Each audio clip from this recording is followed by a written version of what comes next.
Good evening, everyone, and welcome to the Catherine Hennessey Lecture. How wonderful it is to see almost a full house here. In fact, I think I would call it a full house. Not yet. I'd like to begin with the acknowledgement that the land upon which we gather is unceded Mi'kmaq territory. We pay our respects to the Indigenous Mi'kmaq people of this territory, past, present, and future. I would like to acknowledge our special guest tonight. We are very happy that Catherine is with us. I would also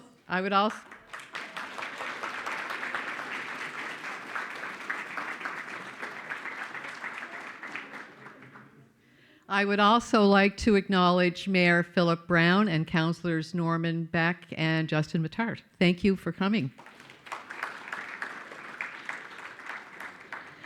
I would like to acknowledge and thank the members of the advisory committee who helped organize tonight's event: Sylvia Stoyak, Claire Nantis, Donna Miller-Ayton, and Natalie Munn. And thanks also to Kevin Murphy from the Inns on Great George for his generous support.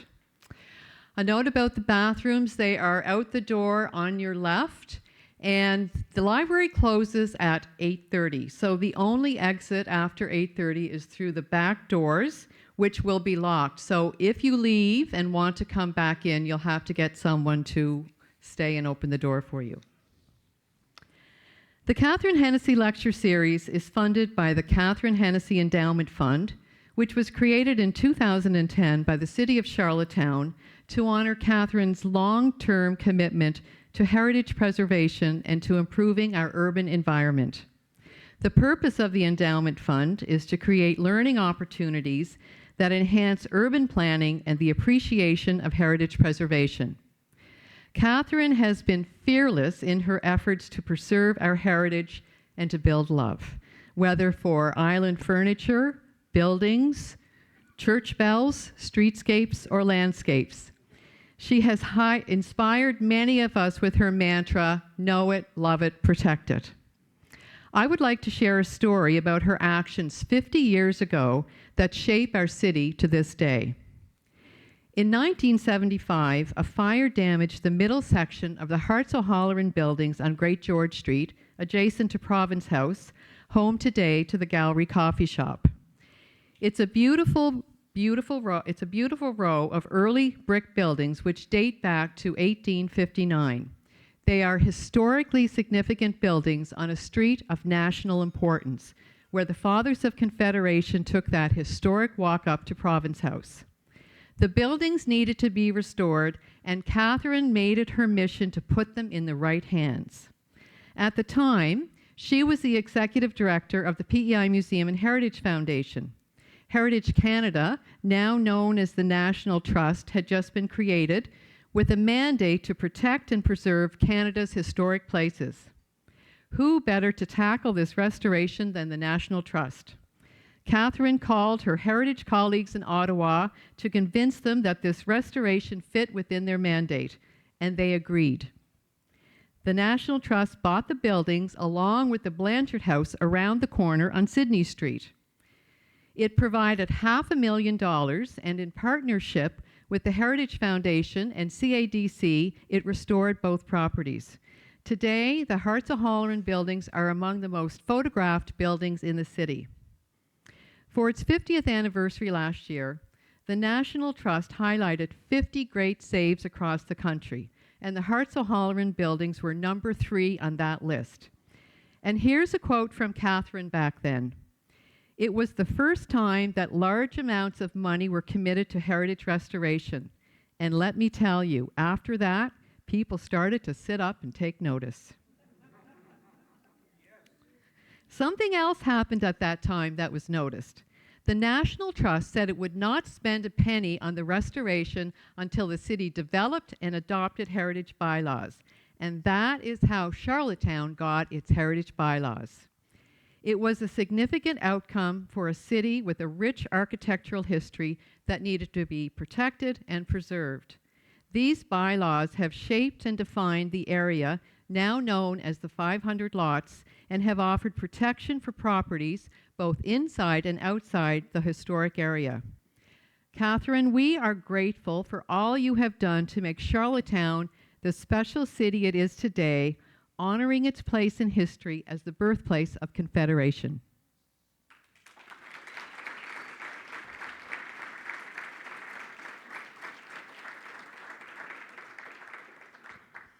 In 1975, our guest speaker, Ken Kelly, was working for the National Trust, and that's where he and Catherine met. And they've been great friends ever since. And I know it's very meaningful for the both of them that Ken is delivering tonight's lecture. He also gave the Catherine Hennessey Lecture in 2014. At that time, he was the general manager of the Downtown Victoria Business Association. For his talk, he compared and contrasted Victoria and Charlottetown, two capital cities engaged in building dynamic downtowns. Ken has worked throughout Canada, contributing to the revitalization of downtowns and inner cities. He is currently the executive director of Downtowns Atlantic in Halifax. In 1999, he was part of the planning team which wrote the first amalgamated official plan for Charlottetown. To prepare for tonight's lecture, Ken visited Charlottetown in early March to get a sense of what people think of their city. Some conversations were planned and others took place with strangers on the street. And here is Ken to tell you more about what he heard.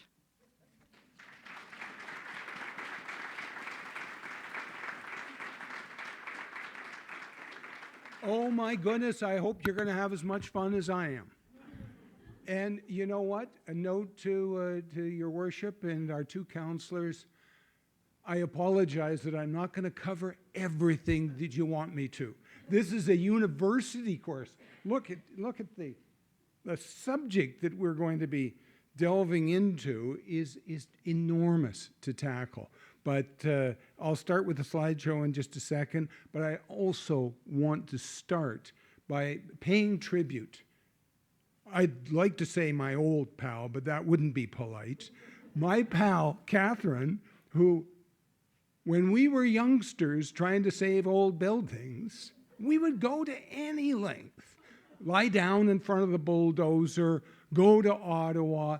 And Catherine, when I was just a young, new planner, Catherine was the darling of Canada. She was, a force to be reckoned with. She was an intellect, an advocate, and a firebrand, and all of you know that. So, Catherine, it's a delight to have you here with us this evening, and it's a privilege. Thank you to Kim and committee for allowing me to come and make this presentation. As I say, it might be a bit underwhelming. I can see Mayor Brown going, Ken, why aren't you covering that point? So, Kim and committee, thank you so much. We're going to dive in to It's Complicated, the ever-evolving urban environment. Hang on to your hats. It's complicated. Hey, who's seen that movie, eh? It's complicated. Try and multiply that to an entire city the size of Charlottetown. Can you imagine trying to keep us all heading in a common direction with a common vision? Oh my goodness, it's complicated, and it's being compounded by this COVID that struck us back on March the 17th, 2020, wasn't it? It was a shutdown. Suddenly, everybody's patterns of behavior changed. We could no longer gather as groups, huge groups. We had to watch ourselves. We had to, make sure that we had the proper inoculations so that we could socialize. It was a very confusing time. We moved, from my modest opinion, from a calm and a community-minded soul and a caring soul as a culture, as of our community, to somewhat a distrustful, dysfunctional, and can I say destructive frame of mind. It's not been great, and I'm not pointing any fingers here. But you know what? we're having a bit of difficulty at our national level and our provincial level in people getting on the same wavelength. And the economic front is no better. Look at the caption from this fantastic cartoon from the New Yorker. Everyone on this stage is committed to zero growth income taxes. Well, oh my goodness. Hey, doesn't that summarize it for some? The almighty guarantee has disappeared from the corporations. Well, then should we get on to the topic of climate change, global warming, everything that we're having to contend with at a global, national, and very much a local scale. So let's rewind the clock and go back to when my pals and partners were given the opportunity and the privilege, I repeat, of doing the official plan for the city. It was the newly amalgamated city of Charlottetown. There was so much opportunity, but a lot of challenges. I'm highlighting the introduction to this document. and Karen and your worship who were there in those days, I don't know whether these were our words or subsequent editions of our words. But you know what? This official plan, any community's official plan, is the guiding document for the future. It's building, and in case of Charlottetown, council and its residents want to build on its past by capitalizing on new economic opportunities. And the desire is to create the best possible quality of life. And what I was delighted with, and somebody's going to have to speak to me later, did we put those words in there now? I mean, back in 1999, or were they subsequently added? That we have made a commitment to sustainable development. Looks like pretty dry reading. I know that the revisions that are being made right now are going to be bold, dramatic, and a lot more graphically animated than what you see. Okay, look, as Kim said, I've worked right across the country. I've met so many mayors and councils, and I want to go on record because I've heard it in every community. Oh, that mayor, that councillor, they're not doing what we want them to do. You know what? It's the toughest job in town because you're at the local level. You're not an MLA or an MP. You are directly answerable to the people. And people are calling you, stopping you on the street. I always see the mayor at church. Mayor Brown, I don't know which church you go to. I've seen you at so many. You were one very faithful man. So here they are. You know what? They, on your behalf, are creating opportunities while responding to challenges. And we all need to rally around our elected officials to give them the support in a really tough job. So let's get back to the planning side of life. You know what? The principle that we've always got to keep in mind is dear Charles Darwin, who said a long time ago, it's not the smartest, it's not the strongest, it's the most adaptable who is going to thrive, survive, and thrive. And we've got to keep that in mind. We've got to ensure that we have that as our frame of mind. And I think the best example of this in the Maritimes, in terms of the strongest, the most intelligent, but those who are able to shift gears, those historians amongst us will remember the role of St. John and the Troop Shipping Company in being the power of Canada, in sailing all over the world and being the flagship for Canada. Well, you know what? Something was invented back there in the 19th century, and it was called steam power. Unfortunately, the troops didn't get the message, and their business failed because they didn't adapt to what the changing times were. And, there's darling Prince William Street, hasn't changed a bit. And yet, by a turn of good fortune, Prince William Street is part of Trinity Royal, and it has become the toast, along with Charlottetown, of all of those cruise ship passengers who come and enjoy it. And it's because the Council of the Day made a commitment in recognizing the potential of some pretty worn-out buildings. Now, Kim and her committee deserve so much appreciation from me, but perhaps from all of you as we wander through this presentation. Kim lined up the most incredible interviews. I was just swept away with each and every one that I met. It was so neat. And they shared with me their visions, their dreams, and the details of what they thought the potential of Charlottetown would be. You know what? It was absolutely fantastic. I love Hillsborough Park. I think that is, as a planner, I go, whoa, that is fantastic. Well, just as they ask the public in Vancouver, what makes Vancouver home? I thought I enjoyed that meeting with all of the development community and the social service providers so much that I wanted to take it to the streets. I wanted to go out the next day and speak to kind of the average person on the streets in downtown Charlottetown, because I wanted to get a sense from them of what they loved most about Charlottetown.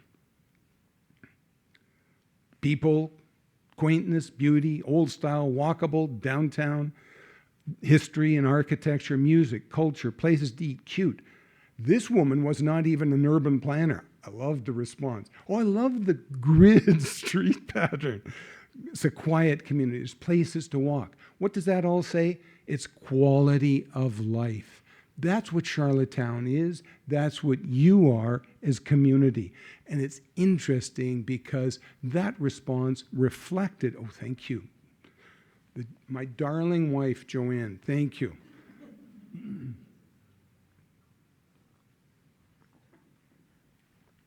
The Downtown Charlottetown survey basically reflects exactly what I was listening to with the folks on the street. You know what? It made me think your city is so worth celebrating. Everybody should be joining together in a perpetual celebration of who you are, an extravaganza of learning and fun, in sharing what each of you as members of the community and decision makers and investors in the community have in mind. I think it would be a wonderful thing if we could, or if you could, organize, let's say, an annual weekend where everybody got together to celebrate Charlottetown, to learn more about what others are doing, understand what the very foundations are of what's driving your city. But you know what? Having fun. Bring the entertainment, the arts. You're synonymous with the arts. You do not want people to wonder what happened. Oh, this is so great. Poor Ken, he's up here choking and he's got everybody serving and helping him. I love this poster. There's three kinds of people: those who make things happen, those who watch things happen, and those who wonder what happened. You know what? Isn't that where we are right now? We got too many people wondering what happened. And they sometimes want to kind of pass themselves off as if they know what's happening. And that becomes a bit dangerous in community. Look, there is no fairy godmother looking after any one of our communities. We've got to look out for ourselves. We've got to engage. You know what? We got to have fun. And it's not only engaging those who are making decisions, And paying for those decisions, it's those who are coming to be the future of our community. We've got to empower them. Okay, you got to love this one. Huh? Afraid of change? Leave it here. We've got to articulate what that change is going to be. We've got to provide the rationale for what direction, positive direction, that we want our community to go in. Okay, here's Winnipeg's incredible Al Simmons. You know what? You got to think critically and you got to focus. I think we're really at a critical juncture right now about that critical thinking. As a result of the internet and every platform that's out there, we've got a lot of supposed experts talking about subjects that they may have an interest in not necessarily giving you the whole deal on. And so we've got to be critical thinkers. We can't just sort of grab something. And of course, as our traditional, our proven media outlets, be they the print, radio, or television, are being eroded, and their ability to sustain themselves in this environment is all the more difficult. We've got to be all the more vigilant. So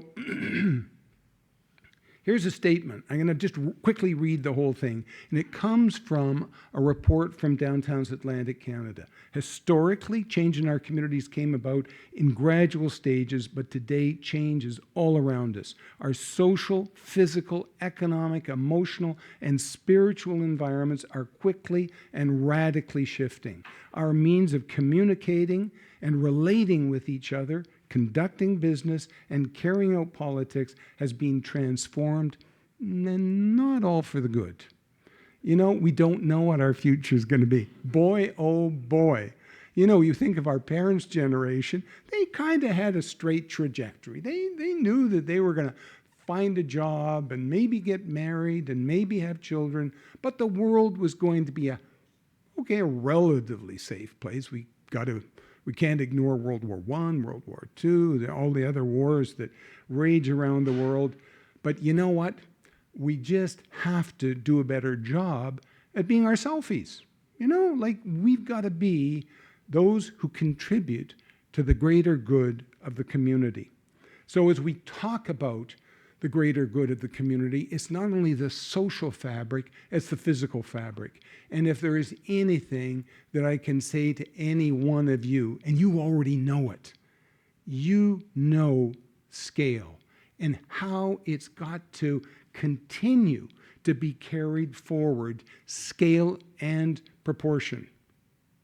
Brian and all other architectural colleagues could come up here and do a whole evening on it.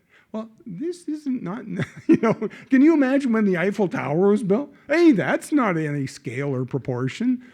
Not that you're going to get, maybe Mayor Brown is working on some tower now, but, I don't know that you need to change who you are.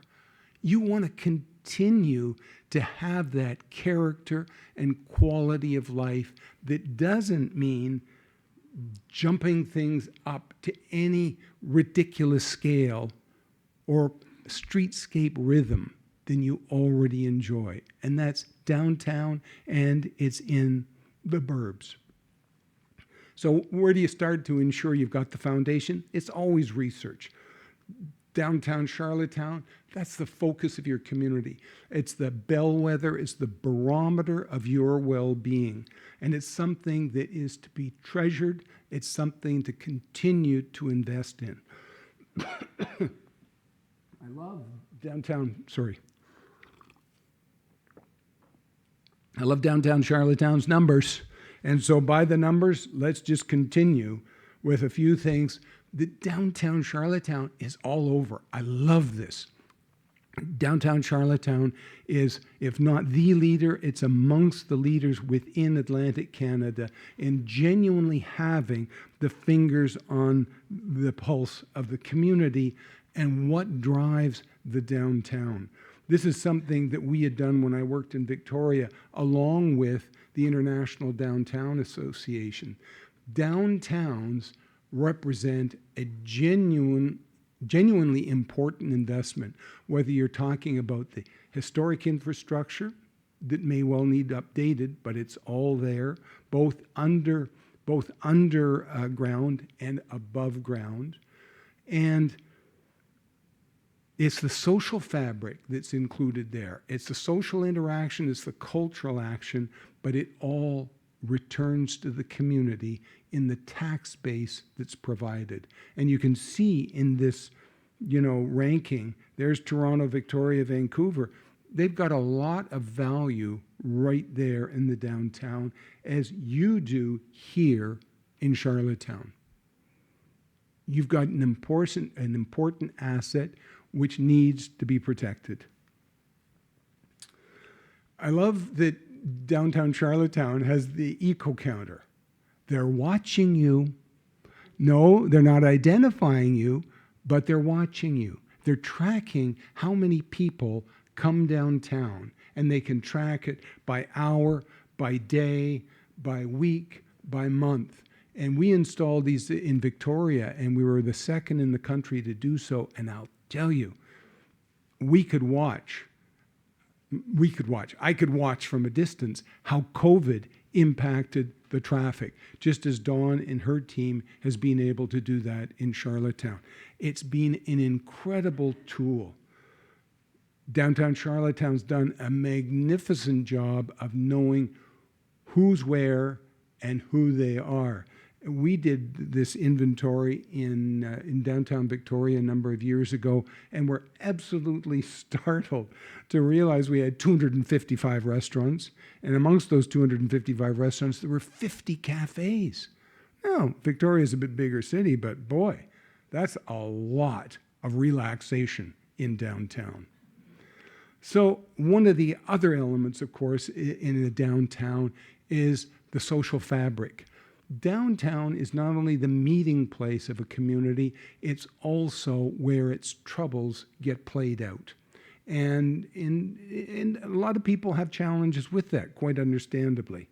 So in 2019, in the federal election, IDA Canada and Downtowns Atlantic put together a number of recommendations. And I'm going to pepper this presentation with those recommendations.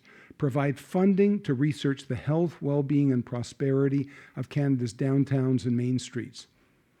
Well, we haven't really seen a lot at a national scale, but good old Downtowns Atlantic, the amalgamation, the collaboration of 30 downtown and Main Street business associations said, we need that. We want to have that information so we can more accurately make decisions that will benefit our community. So we compiled a ton of information, both in what the challenges were, but also the opportunities. We sliced and diced. We looked at Prince Edward Island, both in Charlottetown and in Summerside. We looked at the maritime provinces. We looked at the greatest challenge, but we also looked at the opportunities. I could go another half hour on these alone, and I apologize for kind of moving through them in a reasonably quick fashion.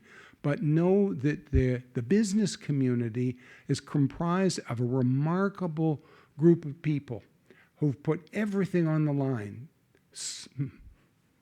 probably some of whom lost a lot on that line with COVID. And our downtowns are still endangered. They're still at a very critical crossroads.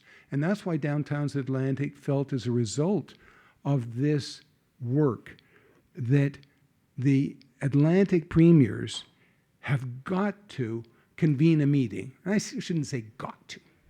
Premiers, you've got to do this. Please, would you convene a summit where we could explore the critical role of downtowns in defining the essence of community. And a lot of people will go, well, I don't know, because you've got a robust, dynamic, and very healthy downtown. I don't want to point fingers, but there are some other downtowns in Atlantic Canada that are not as fortunate as you. There's other downtowns across Canada. In the middle of COVID, there was a great study done, an ongoing study done by the 6 major downtown business associations in Toronto to track where the workers were in those towers that comprise that downtown area. At one point in time, there was 3% of those downtown employees actually at their desks.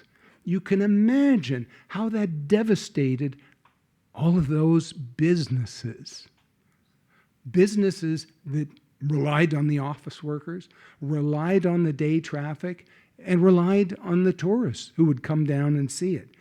We are at a very important crossroads, and there's got to be an awful lot more discussion, because COVID not only affected the general community, it specifically went to the core.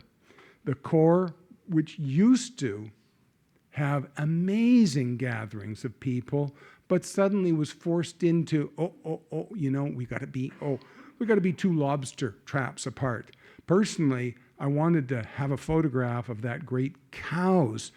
What is it, 2 cows apart, or is it just 1 cow apart? Joanne bought me the t-shirt. I think it's in the drawer at the cottage. Anyway, I loved the creativity, and that's another element. You know what? Let's have fun. If we, as decision makers in community, are not having fun, how can we expect anyone else to be drawn into places that we want them to have fun? This prevailing sense of isolation has continued 4 years after the onslaught of COVID. Don't you love this? Honk if you're having an existential crisis. Yes! So, you know what? Look, I'm looking at maybe the women in the audience this evening and saying, hey, let's go for some retail therapy. Well, you didn't have that because the stores were closed or they were shutting down the hours. Well, boy, oh boy, resourceful souls that people are, they went online. And you can see by the statistics there, between February and May 2020, retail sales were down 17.9%. That's in the bricks and mortar locations. But as a result of COVID, Canadians moved to online purchases, resulting in a 99.3% increase in online transactions. Well, you think about that. You know, it's a circular economy. With our businesses, they reinvest. They support the local teams. They pay taxes. This is a very important factor. But they're losing it to online sales. Well, who's supporting the teams? I don't think any of the delivery companies are. Where are all the employees? Oh, yeah, right. There's only the driver. This is not going to work out well in the long term. And this is another reason downtown Atlantic Canada feels we need everybody to bring together their collective knowledge and insights to addressing this issue, because it could work out poorly. People always wanted to go to those fantastic businesses. You got to look at this a little bit closely, because here it is. Mission, go to Gap, buy a pair of pants. It takes a male it takes him 6 minutes, he spends $33. A female, those are the people going to the bricks and mortar. That's the value of a downtown. So during COVID, suddenly everybody had to shift gears. Well, this is an interesting one. You know, here it is. I just spent all day at City Hall giving them suggestions of revitalizing the downtown. What was the result? 6 tickets. Parking, it doesn't matter where you are. And it goes for small communities and big communities. parking is a deuce. But here we are, downtown Charlottetown responded beautifully. Kensington out in Calgary responded magnificently. Oh my goodness, those folks out in Victoria, all over that parking issue. Downtown Victoria even went to the extent of hiring a delivery company so that if you bought a product in the stores in downtown Victoria, they would be willing to deliver it. And look at the boundaries. Souk to Sydney, that's a long way. It's kind of funny. I got to put this in juxtaposition. Here am I terrorizing those online businesses with my commentary, but who was the devil back in the 80s and 90s? Well, it was the big boxes. Walmart, the category killer. And you know, you look at the stories in some of our communities, Walmart really did shut down some wonderful specialty stores. Now we've got a totally different issue, and it's I'll go back there. It's that online shopping. It's, as Joanne keeps saying, Ken, you got to stop railing against this. You're not going to change things. No, we're not. Change is inevitable, as we saw from the tip jar. Change is coming to us, and we've got to find the means of addressing it. This is very interesting. The Toronto area business associations are feeling this to the degree that they are, I don't know whether they've done this yet, but I believe they were in the process last year of recommending to council that there be a levy, a $1 delivery fee, so that at least there was something coming back to the community to help it as it continued to grow. Okay, here we are at the corner of McDermott and Main Street in downtown Winnipeg. Create innovative, multifaceted urban development agreements focused on holistic revitalization of city and town centers. That's really bold. That was a 2019 request from both IDA and Downtowns Atlantic Canada. And it was based on what was happening in downtown Winnipeg. Downtown Winnipeg, between 1981 and 1991, was the author of, and I say downtown Winnipeg, it wasn't the organization, it was 3 levels of government which recognized that there was a challenge. Empty lots throughout the downtown core, social issues in the 10 square miles of the center city. And the 3 levels of government, through their representatives, the mayor, the MLA, and the MP, Lloyd Axworthy really drove this. And they created a $200 million program over that 10-year period. In today's dollars, when you're listening to the federal budget this week, that's peanuts. But in those days, that's 40 years ago, that was a lot of money. So I include these couple of slides because there's some parallels here in Charlottetown. While the demands are not as substantial, the opportunities are every bit as great. In what we ultimately called the Exchange District, there was 5 million square feet, primarily of warehouse space.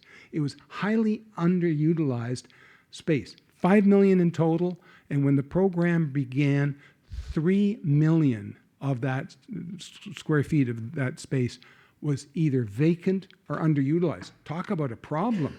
These were big white elephants. People could not get their heads wrapped around, what do we do with these buildings? Look at them. This is beautiful. The old Union Bank building, Houdini hung out of the 4th floor window, and all wrapped up and trapped.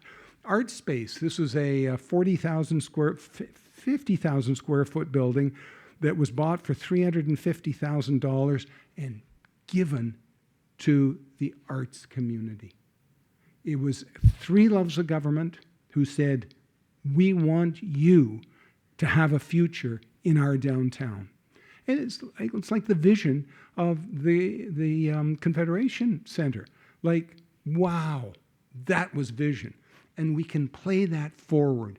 We can say, hey, what do we have to do now to push us forward, to give us that next leap up? There they are, the creative community there in ArtSpace.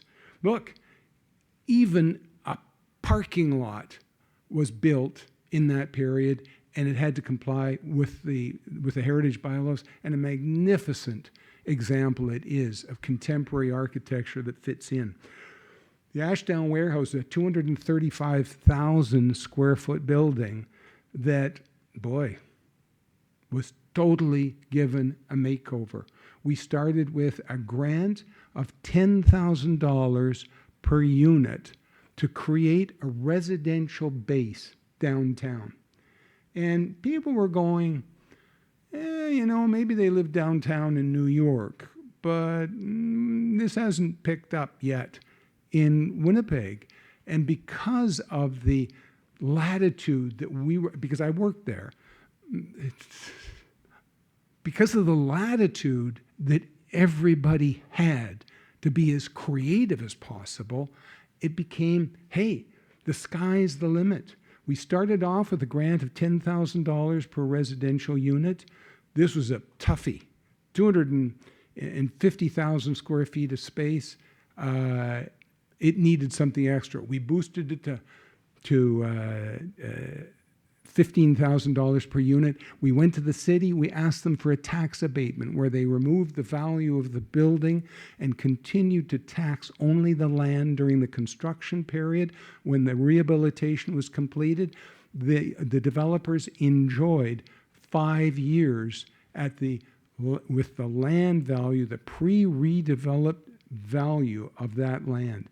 It made all the difference in the world. That's kind of something. From the needle trade to some very, very attractive residents that were selling from $67,000 to $137,000. So, you know what? What's exciting about that is that 40 years later, they're still reinventing themselves, still looking for the new opportunities, how they can define themselves in a continuously changing community. And that's what we've got to be mindful of. So here was another 2019 recommendation: partner with BIAs and SDCs, Society de Development Commercial in Quebec, to renew Main Street programs for smaller communities. You know what? Bingo. ACOA, on behalf of the federal government, committed $10 million in 2022. It was a highly oversubscribed program that had $10 million allocated. Atlantic Canada was only one of 3 regions: Atlantic Canada, Quebec, Ontario.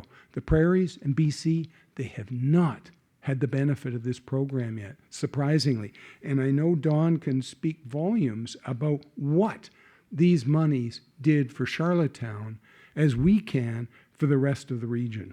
You know what?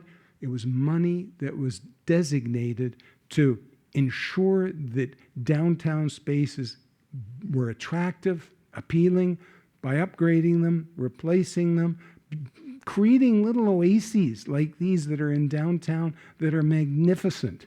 Even something as bold as that, my goodness. Lighting lighting areas, ensuring that people came back downtown. Huh?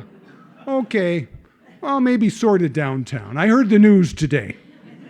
Your worship, why are you turning that way? You know what? It's all about animation. It's about people having fun. In Victoria, we brought in a Ferris wheel at Christmas. You couldn't have asked for a more dramatic and fun way to spin around in a Ferris wheel for peanuts. But you not only got to have the bread and circuses, you've got to ensure that you're doing something to fill the buildings. And I love the program in downtown Charlottetown here, that any potential investor can go onto their site and find out what's on the market. Retail opportunities abound in the city. And Charlottetown, unlike some other communities, has got a really low vacancy rate. You've got great streetscapes, full streetscapes. There's others that I could identify that aren't so much so. When I was in Victoria, we created a program, Invest Downtown. So like Dawn, we had the resources to direct people to available properties. We got the statistics out. We created a website that was strictly for investing downtown. We had the support of everybody. This, for our vacant space, because we were having a lot of vacancies in downtown Victoria, this became a series of, hey, what do we do with those vacant spaces? We don't want to show the 3 million visitors that come into Victoria that these are vacant. So be creative. We had an advertising firm that was fantastic. And, you know, there we go. 72 people by the name of Dave will walk by this storefront today. You know, funny things. Life has got to be fun. Well, fun and profitable. If you have the downtown gift card, you can get the greatest deals in downtown. Those affinity programs, also so great. Providing programs, specialty focused programs like Winterdine has been fantastic.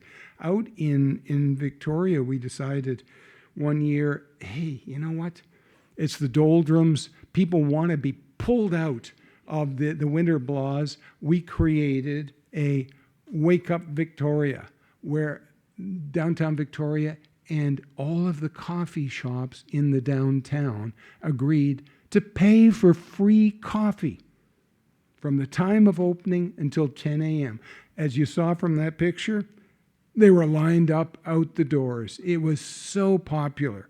It's those little things that we've got to continue to think about in animating and engaging our community. Oh, I love this one. This is my favorite contest we ever did.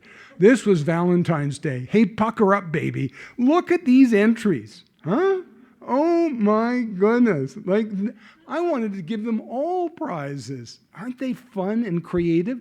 We just asked them to take a picture of themselves in downtown, enjoying themselves with a kiss. It was lots of fun. So that engagement we talk about, you know what? The people have spoken. Well, I'm not sure that they are. And here it is. In the 2019 federal election, 33% of the voting population, they didn't bother. They didn't show up.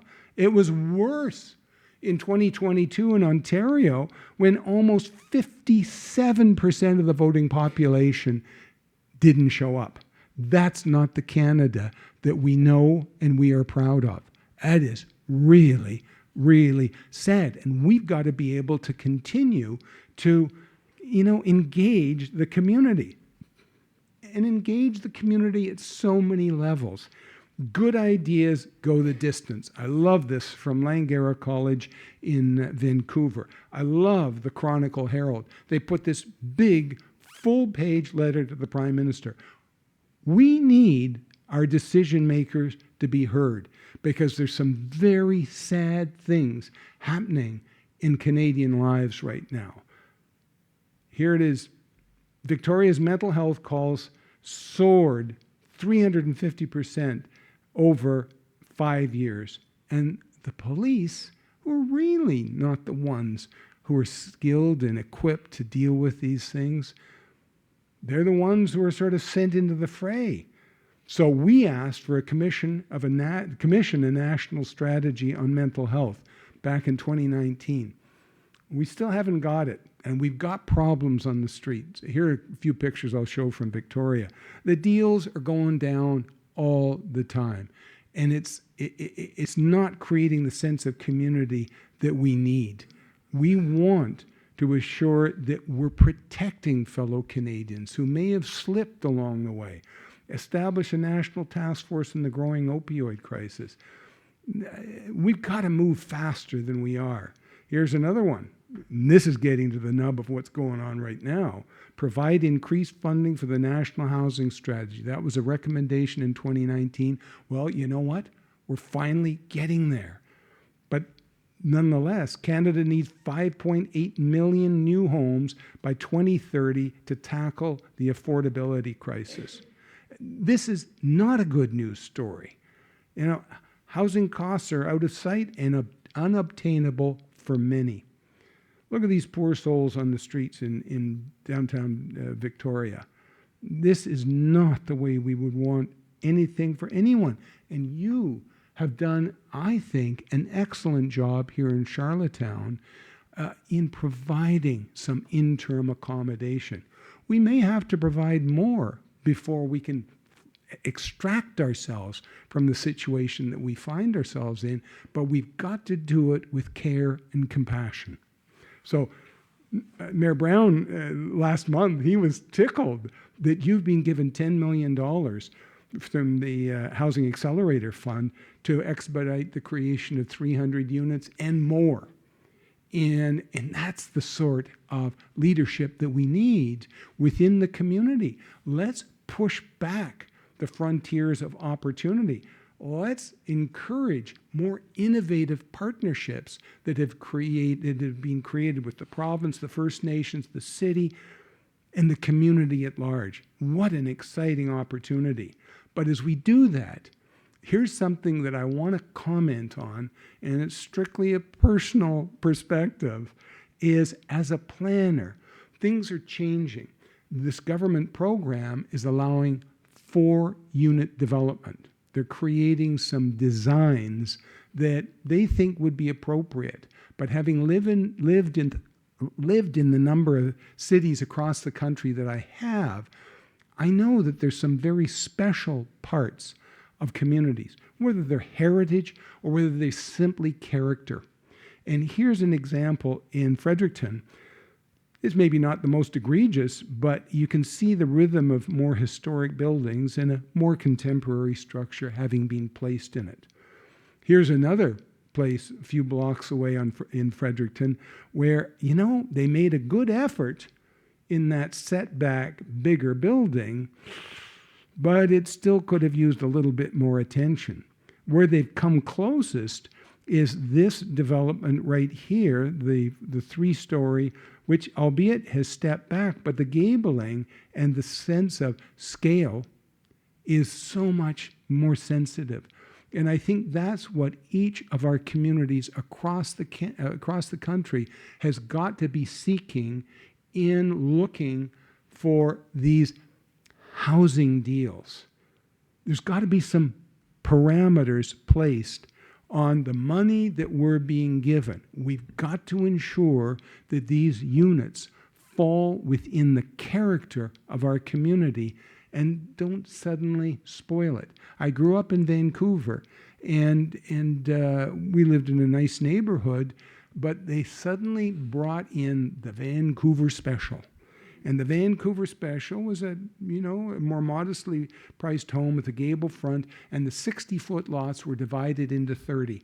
And every block they were built on, you just sort of went, oh, now maybe that's just me. Maybe that's just me. But I think it's all part of the building blocks of creating community. Yikes. We made a recommendation in 2019 about the federal government selling some of its properties for residential development.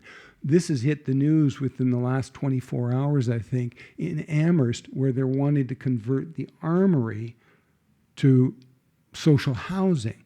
Well, look, I've lived the Ashdown warehouse experience. We did that with a building that could be easily converted. It's got the Catherine, we're sending you to Amherst. We've got to rally the troops there and protect that building. You know, it's going to be a hodgepodge by the time they're finished. So as we talk about these social issues, as I had about the challenges, for those people who were in danger of falling off the curb, in Victoria, we created a program called the Clean Team. And over, it was 12 years, we hired between 60 and 70 people who were living on the edge. people who had difficulties. They suddenly had a rap sheet. They had a drug record. They had physical disabilities. They had emotional disabilities, but we hired them. The downtown, it got cleaned up with the clean team. And the clean team, they just loved the fact that suddenly somebody was recognizing them and thanking them for their contribution. Now look at this. This is, I don't know, this is a long time ago. This is not just in the last couple of weeks. We thought, you know what? We need to be more sustainable. And we created within the clean team the recyclists, where we directed the waste stream, the compostables, 20,000 kilograms in the first year out of the waste stream and into the organics. You know, it's those sort of things. It's those ideas that we've got to bring forth that people might have been thinking about for a long time. Oh, we got the people on the street. Well, you know what? There's a reason for them being on the street. But there's a fine line between them being respectful and them obstructing the flow and the sociability of a downtown, let alone the businesses that are trying to operate. So we created a hotline and we directed our businesses how to deal with them and what to do. And here's the parameters of what they're allowed to do. You know what? We all want to support the people who need the support. But everybody's got to understand, in order to thrive as a community, there's got to be guidelines, there's got to be parameters, and there's got to be some degree of accountability. Look at the prolific offenders. Here's an article that I'm quoted in. This is looking outside my office. Oh, it was a busy day. You know what? 0.004% of the population, so that was those 10 offenders, racked up more than $9 million in police costs over 4 years. You know, as I said, that's not just the tail wagging the dog, it's the flea bench pressing the dog. It's out of all total proportion. We created the program Con Air. Look, out on the West Coast, beautiful. Temperate, Victoria. Everybody came to Victoria. There was the promised land. There was the more temperate climate. And they were carrying with them, they had some misdemeanors across the country. They had outstanding charges, and they brought their problems to Victoria. And so what we did with the police department was we created Con Air, where we as the business community paid these repeat offenders who were causing problems in Victoria back to where they had the outstanding charges. This is a remarkable group of people. The man third on the right. We as a business community, we were speaking to the Attorney General, to the Solicitor General, saying we've got to do something about these street problems. Oh, they said, no. We've got all of our money focused in Vancouver. We're building a $10 million community court there. That's what we were asking for. So we got, the hand. In the meantime, Judge Ernie, he's working behind the scenes, and he created the Victoria Integrated Court. It involved the judiciary, the police, the service providers, the downtown business community, and the city. It was amazing. People went to court based on what their offense was, but the penalty was tailored to what their circumstances were. It was great. It was just the perfect solution. It still continues to this day. Some people, they got community service. They joined our clean team. 33 offenders who contributed 1,047 hours in the first year. We not only had them working on the streets, we wanted to make them feel engaged in the health of the downtown. And Judge Ernie and all of us in this partnership, we got everybody to paint a panel, a 2-foot by 2-foot panel. It's a bit bizarre looking. What's your future? We wanted them to dwell on the positive. Okay, I'm wrapping now. We're saving the best till last. We're on a roller coaster ride. You know what? We're not getting off. And we've got to smarten up and do a better job in being accountable for our actions. Inside, quickly. It's starting to get sunny. Can you imagine? Yike. Well, we've all seen the impact of Fiona. It's very fresh in our minds. You here on this Garden of the Gulf, you see the waves rolling in so rhythmically every day, every night. But you know what? This beautiful boardwalk, it's going to become under jeopardy. And look at this great work that's being done through CADC, the city, looking at, hey, this is where our vulnerabilities lie. If you look carefully at that map, you'll see that a lot of your treasured downtown is really in jeopardy. I don't think we've got time to be waiting another decade to take actions, even though this is projected to, I think it's 2090. Yeah, 2090. Time is fleeing. We got to rethink everything. Oh, here's something. Here's Elizabeth May, who recognizes this person. Can you remember Elizabeth standing in Parliament and saying, this is a crisis. We need to look at the history of our country, and as they did in the Second World War, creating a war cabinet, let's create a climate cabinet. What? It'd be trans-party, it would be overlapping, everyone would contribute to this. Oh no, Parliament didn't think it was a good idea. Government didn't think it was a good idea. That is a sad reflection of where people's minds are. Now on the flip side, we got Halifax, where council in Halifax created a plan where they would take very specific actions. Now, there's been a big fuss about Axe the Tax, but I give you a little bit of empirical observation. And this is on April the 1st when our taxes, the tax on gas, rose 3 cents. And there was such a clamor. The following 5 days, 6 days, in Halifax, here's the gas station right close to us, the market suddenly jumped that amount 5 cents. Well, let's get real. And here, last night on the news, or rather this morning on the news, they reported that Ontario and Quebec raised their gas prices 16 cents.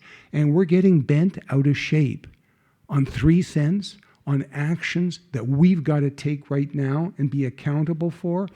That doesn't make it in my mind. Read this. Children expect a world from us, not a tattered remainder. So here we go. Here's the real wrap. You know, you saw the public-private partnership in Winnipeg that I was so engaged with and proud of. Well, you know what? That's not going to work for everybody. You're not going to have those visionaries coming along each and every day. So what we've all got to put a mind to, we've got to use other techniques. We've got to be more persuasive. We've got to be persistent. And we've got to be patient to have the ability to unite all as one. That's what the bottom line is. Oh, you know what? Let's think outside the box to achieve these things. Let's be bold and imaginative. There's the bold. The imaginative you just saw. And here it is. Here's the finale. When the power of love overcomes the love of power, the world will know peace. Kumbaya. Thank you, everybody.